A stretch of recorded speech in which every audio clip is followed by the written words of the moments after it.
Hi friends, welcome to our channel. இன்னைக்கு நம்ம பார்க்க போறது beetroot garlic fry. வாங்க எப்படி செய்யுதுன்னு பார்க்கலாம். குழந்தைகளுக்கு ரொம்ப பிடிக்கும், ஹெல்தி ஃபுட்ங்க. அதுக்கு தேவையான பொருட்கள் 2 beetroot, கறிவேப்பிலை, பூண்டு, சோம்பு, மஞ்சள் தூள், மிளகாய் தூள், உப்பு. இன்னொரு டைம் ingredients பார்த்துக்கோங்க.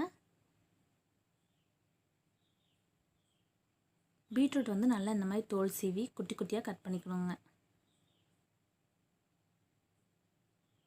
கட் பண்ணி அதை இந்த மாதிரி ஒரு பிளேட்டில் எடுத்து வச்சுக்கோங்க. அடுத்தது வடைச்சட்டியில் 3 டேபிள் ஸ்பூன் எண்ணெய் ஊற்றிக்கோங்க. எண்ணெய் நல்லா காயிட்டுங்க. அதில் பீட்ரூட் எல்லாத்தையும் போட்டு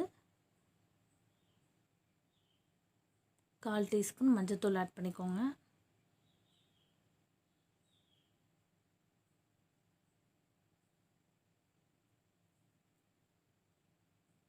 ஒரு டேபிள் ஸ்பூன் உப்பு ஆட் பண்ணிக்கோங்க. அதை நல்லா ஃப்ரை பண்ணிக்கோங்க.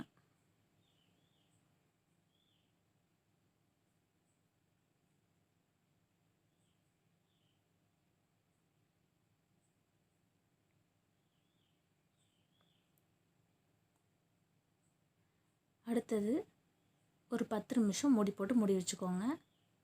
10 நிமிஷம் கழித்து எடுத்து ஒரு டேபிள் ஸ்பூன் மிளகாய்த்தூள் ஆட் பண்ணிக்கோங்க. அதை நல்லா வதக்கிக்கோங்க. எங்கள் வீட்டில் இந்த மாதிரி உரல் இருக்குங்க. அதை எடுத்து நான் கொஞ்சம் பூண்டும் சோம்பும் போட்டு இந்த மாதிரி ஓரளவுக்கு இடித்து வச்சுருக்கேன். அதை வந்து நம்ம இப்போ பீட்ரூட்குள்ளே சேர்க்க போகிறோம். சேர்த்தாச்சு. அதோட கொஞ்சம் கருவேப்பிலையும் போட்டு நல்லா ஃப்ரை பண்ணிக்கோங்க.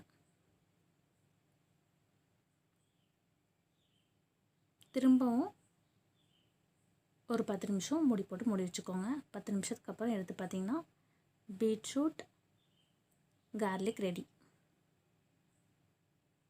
பாருங்கள், நல்லா ஃப்ரை ஆகிருக்கு. இன்க்ரீடியன்ட்ஸ் எல்லாமே நல்லா அப்சர்வ் ஆகிருக்கு பீட்ரூட்குள்ளே. பாருங்கள், வெந்திருக்கு, நல்லா வெந்திருக்கு. பாருங்கள், பார்க்கவே சாப்பிடும் போல தோணுதில்லை. வீட்டில் எனக்கு செஞ்சு பார்த்துட்டு நீங்கள் வந்து எனக்கு சொல்லணும், கமெண்ட் பண்ணணும்.